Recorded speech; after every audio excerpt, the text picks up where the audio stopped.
Agora vamos falar de uma parte importantíssima dos verbos, como se as outras não fossem, né? Que é a questão da flexão dos verbos, tá? Que é o grande tchan dos verbos todos.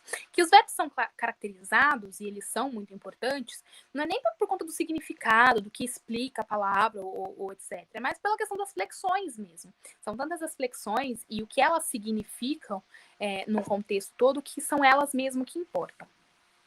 Os verbos, além das comuns que a gente está acostumado, né, pessoa, número e grau, aqui a gente está falando de flexão em modo, tá? Indicativo, subjuntivo, imperativo. Vou explicar com calma cada um ali na frente. Em tempo, presente, pretérito, futuro, pretérito também conhecido como passado. E número e pessoa, que é singular, plural, os números primeira, segunda e terceira pessoa. E voz, que pode ser ativa, passiva ou reflexiva. Gente, tá pertinho já do horário teoricamente final da nossa aula, que teoricamente era começar às 7 e terminar às 8, né? Como a gente começou um pouquinho depois, já era umas 7h10, posso dar uma estendidinha até umas 8h10 para conseguir tocar aqui? Eu vou acelerando um pouquinho, mas dá uma seguradinha mais um pouco, tá? A gente começou um pouquinho atrasado só pra gente terminar esse conteúdo. Quando a gente fala de flexão do verbo de número e de pessoa, lembra que a gente está falando de número singular e plural, e pessoa quando a gente fala de primeira, segunda e terceira pessoa, tá?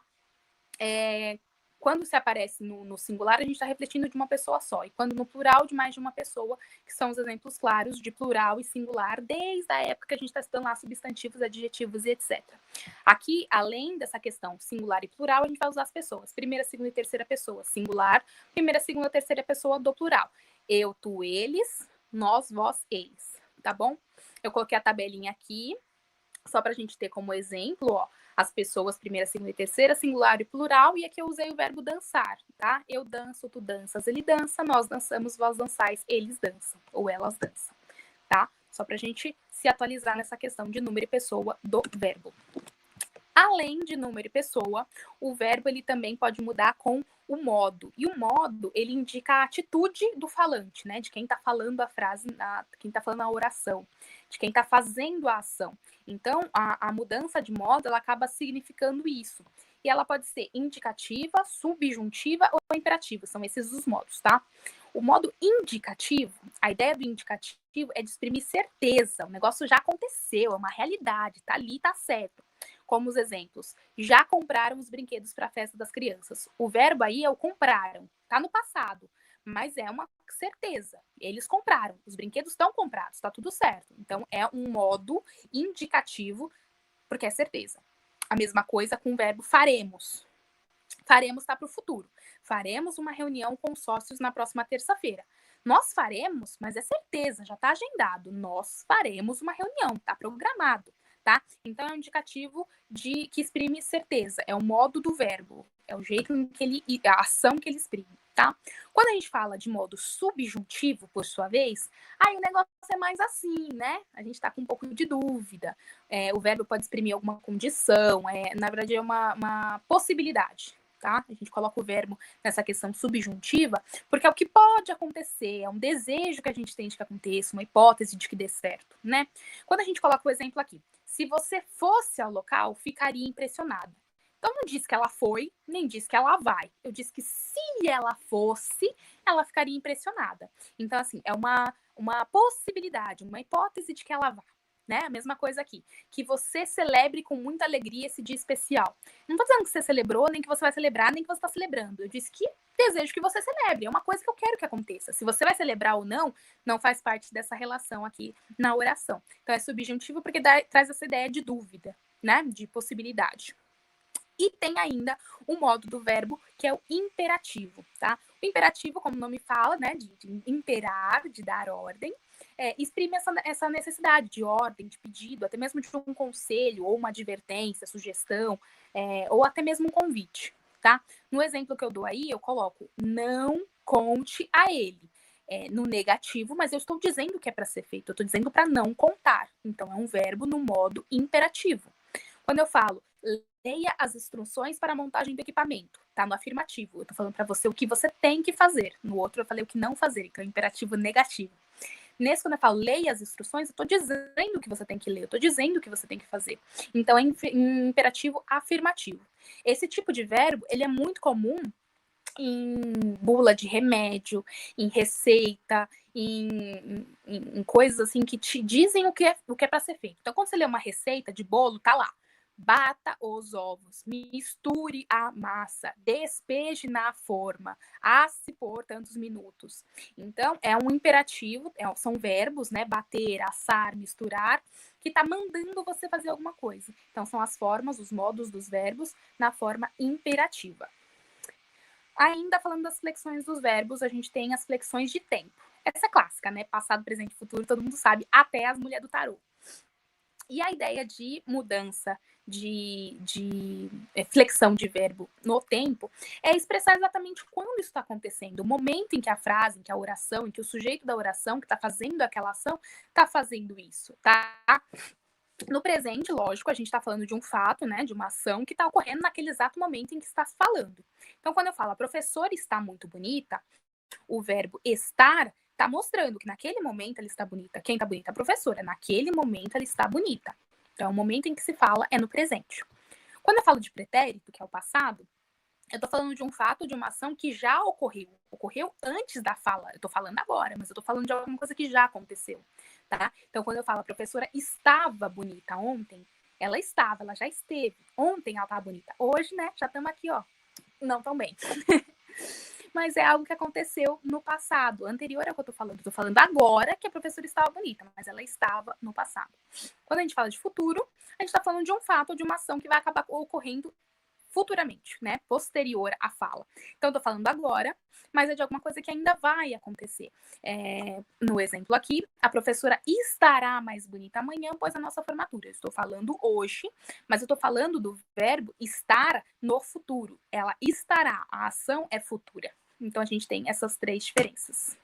Aí o negócio começa a ficar um pouquinho mais complicado, porque a gente tem várias subdivisões dentro dessas divisões de presente, passado e futuro. Quando a gente fala aqui, principalmente o presente é mais tranquilo. A gente fala do presente, presente é aqui, agora não tem o que morrer, né? Aconteceu, é o presente. Mas quando a gente fala de pretérito e futuro, então passado e o que ainda vai acontecer, a gente acaba ramificando um pouco mais essas questões em indicativo e subjuntivo. Lembrando, indicativo é sempre que a gente tiver certeza, o negócio acontece, aconteceu ou vai acontecer. Tá? E o subjuntivo é uma dúvida. Pode acontecer, ou poderia ter acontecido, e etc. Tá?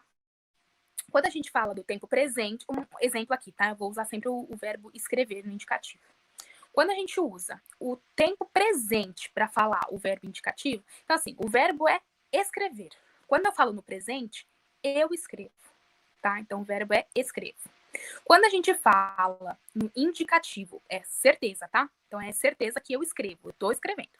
Quando a gente fala esse mesmo verbo, só que no passado, a gente tem o passado imperfeito, que é quando o fato foi inacabado, acabou, começou lá e acabou lá. Desculpa, o imperfeito ao contrário, que foi inacabado, tá? Ele começou, mas não terminou. Então, esse mesmo escrevo no passado é escrevia. Não dá a sensação de que eu comecei a escrever, mas não terminei?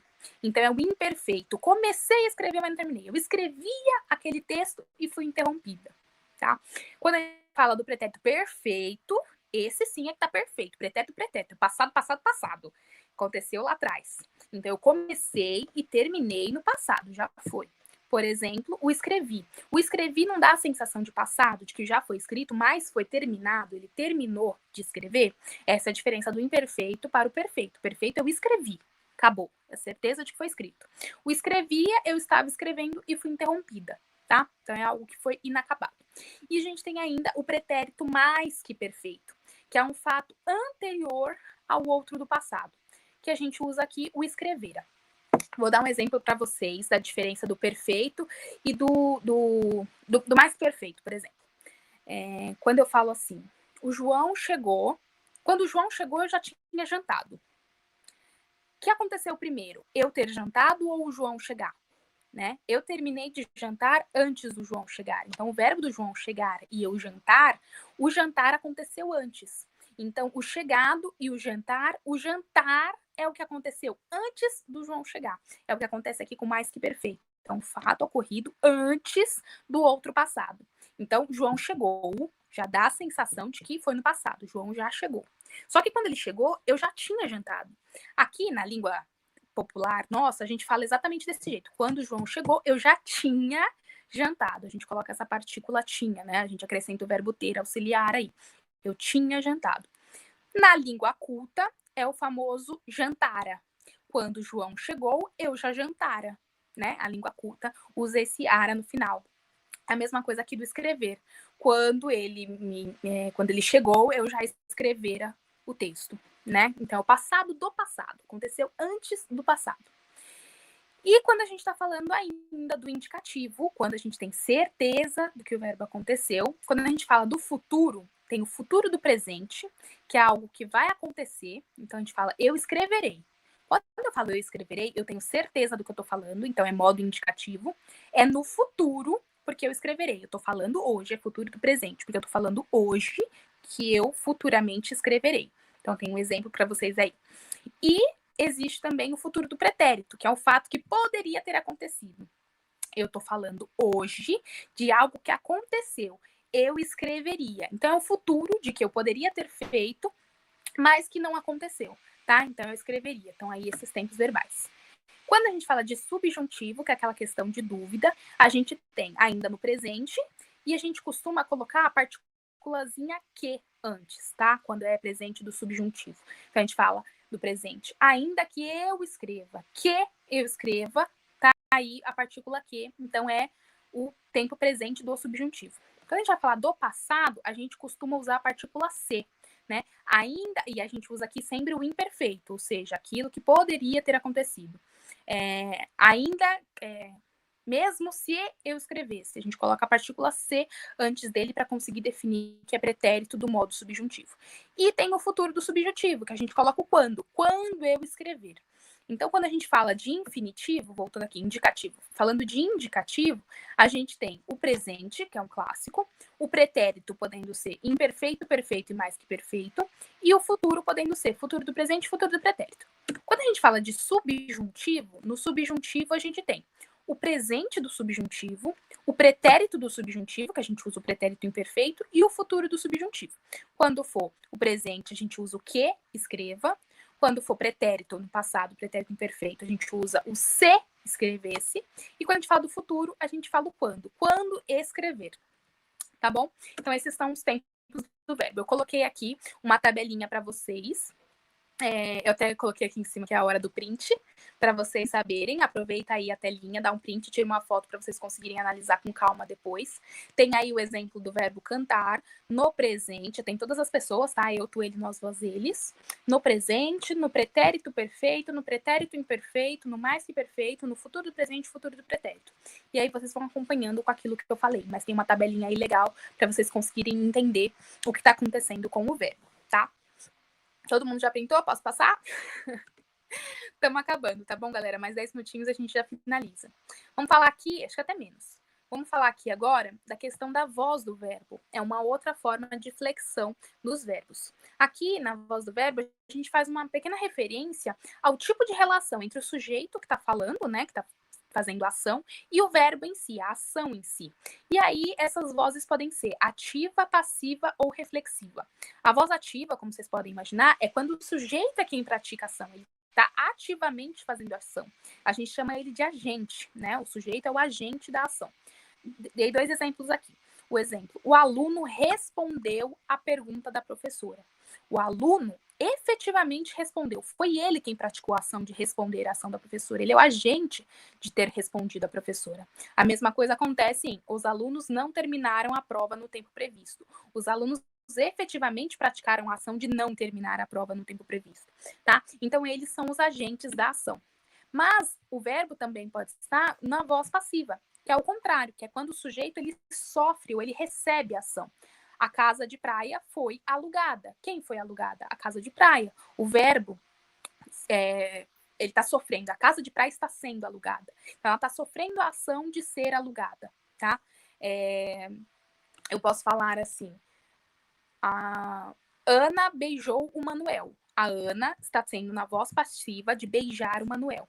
Eu posso falar assim: Manuel foi beijado por Ana. O Manuel está recebendo o beijo da Ana. Então, o Manuel é o passivo, né? O que está recebendo a ação. Então, beijou vai estar aqui na voz passiva, né? O beijado, né?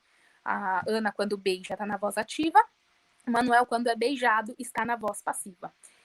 E tem detalhezinho aqui na questão da voz passiva. A voz passiva ela ainda é subdividida em analítica, que é quando a gente junta um verbozinho auxiliar, pode ser o ser, o estar, o ficar, com mais o particípio do verbo principal, tá? Como é o exemplo que eu dei acima, a questão da casa alugada. O ada, da casa alugada, é o particípio do verbo, tá? Do verbo alugar. E aí eu coloco sempre alguma coisinha antes, como, por exemplo, o verbo foi. Não consigo falar a casa de praia é alugada por ela. Não faz sentido, preciso colocar um verbozinho antes. Então, é a forma analítica de dizer que foi uma voz passiva. Então, foi alugada, tá? Mas eu posso dizer também que, no caso sintético, né, que a gente fala, o pronominal, porque recebe o acompanhamento de um pronome, quando o verbo está na terceira pessoa, e a gente traz esse pronome, geralmente o pronome ser, a gente fala que ela é sintética. Então, a voz passiva, que é aquele que é acometido da ação, que é o paciente da ação, um é o agente, que é a voz ativa. Quem recebe é o paciente. A gente fala que é sintético. Eu uso, por exemplo, a frase alugou-se a casa de praia. Então, eu trago o pronome ser para dizer que a casa foi alugada. Então, ela sofreu a ação de ser alugada. E coloco o ser na frente. Alugou-se a casa de praia. Ponto. É a forma sintética do verbo, sem eu precisar colocar um verbo auxiliar antes, como, por exemplo, foi alugada. Eu simplesmente coloco alugou-se, tá bom? Ou alugaram-se, ou venderam-se, enfim. Então, são essas duas formas. Analítica, quando eu coloco mais um verbo auxiliar, e sintético, quando eu coloco o pronome se. E voz do verbo, nós temos ainda a voz reflexiva, tá? Que é quando o sujeito ele pratica a ação, mas é ele também que sofre a ação. Então, por exemplo, quando eu falo, o aluno cortou-se com estilete. Quem cortou? O aluno. Quem se cortou? O aluno. Então, o aluno cortou, mas ele cortou a si mesmo. Então, é uma voz reflexiva. Foi algo que ele fez para si mesmo. Nos exemplos que eu estava dando da Ana e do Manuel. Quando eu falo, a Ana beijou o Manuel, é voz ativa, a Ana beijou o Manuel. Quando eu falo, o Manuel foi beijado pela Ana, é voz passiva. O Manuel recebeu a ação de ser beijado pela Ana. Quando eu falo, a Ana e o Manuel se beijaram, tá vendo a questão reflexiva? Quem beijou? Os dois beijaram. Quem foi beijado? Os dois foram beijados. Então, é uma voz reflexiva, tá? Só pra gente comparar um pouquinho essa questão das vozes verbais, tem um exemplo aqui do ferimento com faca. Quando eu falo, o rapaz feriu com a faca, é ativo. Ele foi lá e machucou alguém. Ele fez o ato de ferir. Quando eu falo, o rapaz foi ferido com a faca, eu tô falando da voz passiva. Ele foi ferido, ele foi o objeto, né, o paciente dessa ação de ferir. E aqui a gente percebe que o foi ferido é, na verdade, o analítico, né? Porque eu tive que colocar o verbo foi aqui como auxiliar. E quando eu falo, o rapaz feriu-se com a faca, quem feriu? O rapaz. Quem foi ferido? O rapaz. Então é reflexiva porque ele fez um ato, mas ele fez para si mesmo, tá? Estamos acabando aqui, só mais 5 minutinhos, acho que já dá tempo da gente finalizar, tá bom? Outra questão que a gente faz de análise dos verbos são as formas nominais dos verbos, tá? Elas, quando estão sozinhas, elas não se relacionam necessariamente com nenhum tempo ou modo verbal. E elas acabam desempenhando outras funções. Pode ser um substantivo, um adjetivo, ela pode entrar no lugar do advérbio, dependendo muito do contexto em que esse verbo vai se instalar, tá? As formas nominais a gente coloca como infinitivo, gerúndio e particípio. São as formas em que os verbos se apresentam nominalmente. O infinitivo é bem tranquilo, é a forma específica do verbo terminado em ar, e ir, tá? Que é aquele verbo que a gente explicou no começo, a questão das conjugações, primeira, segunda, terceira conjugação. Então, infinitivo, a palavra em si, infinitivo, já dá a ideia de infinito, né? Então, de algo que está acontecendo perpetuamente. Quando eu falo falar, eu não disse que aconteceu, nem que vai acontecer, ou nada do tipo. Falar é falar, é infinitamente falar. A mesma coisa para crescer, rir. Eu não disse que riu, nem que rirá, nem que está rindo. Eu disse rir. Rir é um verbo no infinitivo, infinitamente, tá? Existe o infinitivo impessoal e o infinitivo pessoal. O infinitivo pessoal eu uso sempre com um sujeito definido. Por exemplo, a palavra a frase, se estudarmos bastante, seremos aprovados. O verbo aí, estudarmos, eu preciso de alguém específico para dizer que está estudando. Se estudarmos, quem? Se nós estudarmos bastante, seremos aprovados. Então, eu tenho aí um sujeito específico desse verbo. Então, é um infinitivo pessoal. Quando eu falo lutar, o verbo lutar, ele não necessita necessariamente de um sujeito definido, né? No exemplo aí, lutar apesar das adversidades é um desafio. Lutar o quê? Lutar quem? Não precisa. Lutar é um desafio. Ponto. Não preciso de nada, de nenhum sujeito para dizer quem lutar, tá? Então, esses são os exemplos de infinitivo. A gente tem ainda o gerúndio, que é o famosinho, né, dos call centers. Que o gerúndio, ele pode assumir, inclusive, na frase, a função de um advérbio ou de um adjetivo. E ele acaba indicando uma ação que ainda não acabou, que está acontecendo, ela está num processamento, num prolongamento. E ele é muito famoso pelo ando, endo, indo, tá? Ao contrário do infinitivo, que a gente usa are, ir, aqui no gerúndio é o final ando, endo, indo. Por exemplo, esquecendo os problemas, vivemos melhor. Não é que eu esqueci, nem que eu vou esquecer, é que eu tô esquecendo, eu tô no processo de esquecimento.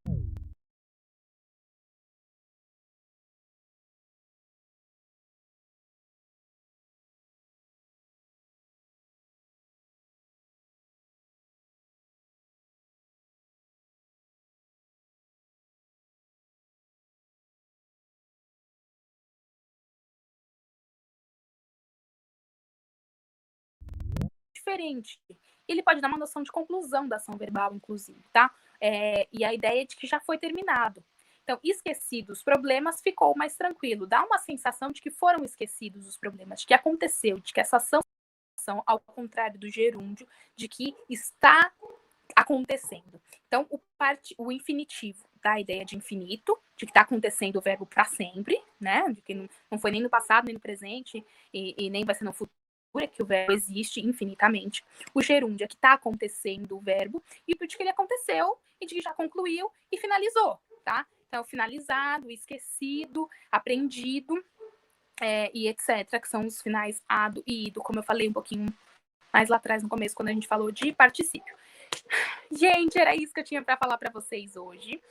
Espero que vocês tenham gostado. Deu aqui certinho o tempo que eu falei que ia dar, hein? 8h10 agora. Desculpa ter prendido vocês um pouquinho mais, mas é porque é bastante coisa para falar de verbo.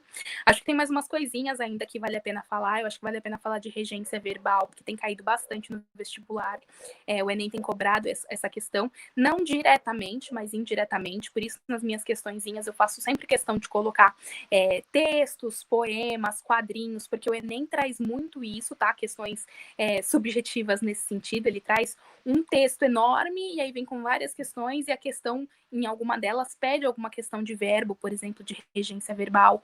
Eu dei vários exemplos nos meus exercícios de quadrinhos que trazem questão de conjunção, de interjeição, enfim, para a gente conseguir aplicar. Então é importante a gente saber as definições, saber como funciona, para conseguir interpretar isso, inclusive em poemas, em músicas, em quadrinhos, em textos, etc.